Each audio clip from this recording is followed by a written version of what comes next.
What if a job loss or a massive repair bill could be just a minor inconvenience instead of a financial crisis? That's the power of true preparation. And that's the power of an emergency fund. By the end of this video, we'll strip away the confusion and show you exactly how to build yourself a safety net for life's unpredictabilities. Welcome back to my money education YouTube channel. I'm Zacc. Welcome to August, week 3 of your best financial year. Your weekly task is to review your emergency fund target and the balance of your emergency fund. This is under the general wealth category of the program. Let's jump in. So, emergency funds. We're going to cover 5 questions throughout this video. What is it? Why have it? Where should it be? How much should you have? And what an emergency fund is not. That might be the most important one.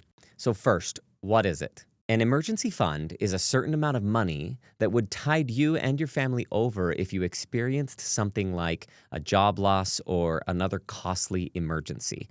That's it. It's just getting you through life's difficult and unexpected times. Number 2, why have an emergency fund? It is a safety net. Beyond the obvious benefits, it does so much more. It is a moat around your castle. If you need new tires, you're not taking from retirement accounts. You have the cash for this. And even more importantly, your emergency fund is the thing that allows you to take risks. I want to say that again because it is counterintuitive and very important. Your emergency fund is the thing that allows you to take risks. That could be higher growth in the other investments, or that could be the confidence and the time to change jobs or start your own business. An emergency fund is often the deal breaker for important life changes. You might be considering a really important new career path, new business venture, new something. And the one thing holding you back is, what would I do about money until this thing was profitable? That's an emergency fund. That's the kind of power and freedom that an emergency fund could bring. So I want to make sure we hone in on this for a second on the why. It is not just to handle the unexpected.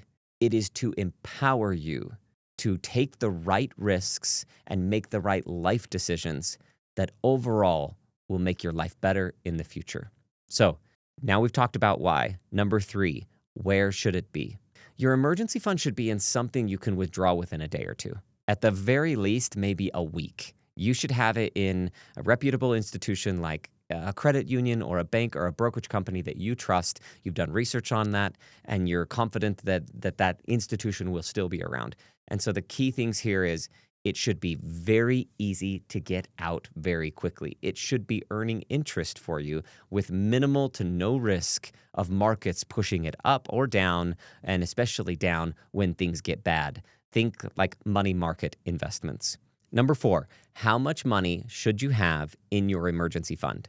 This is strikingly unique to each person.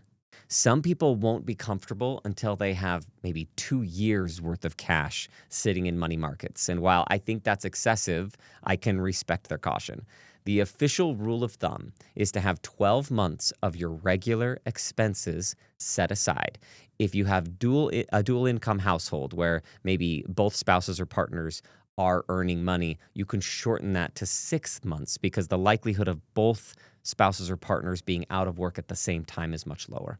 So the higher the risk tolerance you have, or the higher your current income, the more often people will pick fewer months as their emergency fund. They might say, I have a crazy high risk tolerance, 3 months is enough for me. Or I have a lot of income and I have the ability to earn a lot of income, so it's not that big of a deal. I'll pull that down below 6 months or below 12 months, whichever you're in. Conservative people tend to pick more months worth of emergency funds. And as you can see, I'm talking in months, not dollars. So the first thing is you need to figure out, what is our minimum burn rate? Like, what if I had to tighten my belt on everything going on in my life? I'm not going on vacations. I'm not spending money on extra clothes or extra eating out or whatever it may be. You take away all the non-essentials, and there still is a certain amount of cash flow that must happen in order to not default on payments and keep life going and eat and be okay that way. That is your minimum burn rate. So what we're talking about here is the emergency fund should be a number of months of your minimum burn rate plus a little bit of a buffer. So the answer is not a dollar amount. Eventually it will be, but we're talking first in number of months. So for someone who has a high risk tolerance, fewer months worth of their burn rate, a low risk tolerance, and maybe single income. Let's say you have a single parent with 5 children and a lower risk tolerance. You're probably looking at 12 plus months worth of your burn rate in order to ensure that you're okay. Now, in that same situation, I just want to be ultra sensitive to this. Single parent, 5 kids, you're probably having a hard time creating 1 month of emergency funds. And I get that. It's tough. I'm giving you the long-term goal of what you should be shooting for, not a standard of where you should already be. Be careful not to judge yourself too much on this. And if you've made it this far, tell us in the comments how many months your emergency fund is. That should be something we can share without too much disclosure of exact dollar amounts that you may have in your portfolio. Tell us if you think it should be 3 months, 6 months, 12 months, or where you're at. How much you maybe want it to be. I think it'll be fun, and you'll get a feel for everyone else's opinion in the comments. Okay, finally to number 5, which is what an emergency fund is not. An emergency fund is not a line of credit. Some high-risk tolerant people don't have any emergency funds, and they just count on borrowing against an asset or against their home when things get rough. And I get the concept. And I personally like to have the capability to borrow quickly and then repay it back if I need to, like pounce or jump on an investment opportunity or whatever it may be. While that can make sense mathematically, cash is what buys flexibility. Additional debt buys obligation and less control. Basically, you have a higher payment or higher interest cost to you. So the second thing that an emergency fund is not, it is not stocks. When people lose their job, it's often at the same time that the economy is doing poorly, which means that stocks have lost value. Stocks are what they call a leading economic indicator. In other words, people make this mistake. They say the economy is doing poorly, therefore stocks will do poorly in the future. It's actually the other way around. If the economy is doing poorly, most likely stocks have already gone down. If the economy is doing well, stocks have likely already gone up. Stock prices tend to precede the economy. So the moment where the economy is poor and your job gets eliminated and your emergency fund was sitting in stocks, they've already gone down. Don't put yourself in the position of being forced to sell stocks at a loss because the stocks happen to be a leading economic indicator to your job loss associated with the economy. Third, it is not CDs, annuities, or bonds that might have mid to long-term maturities. Again, you don't want any negative consequences for liquidating your emergency funds. Some CDs and some bonds might have penalties or market pricing and market adjustments if not held to maturity. So you don't want to have an investment of your emergency fund and then need that money and have to take a 2 to 5 to 10% hit on getting it out because it was locked up in something illiquid that had rules for getting it out or penalties for getting it out. So as a reminder, an emergency fund is not locked up or moving with markets or additional debt. So you'll know that you finished this task of your emergency fund when you can do 3 things.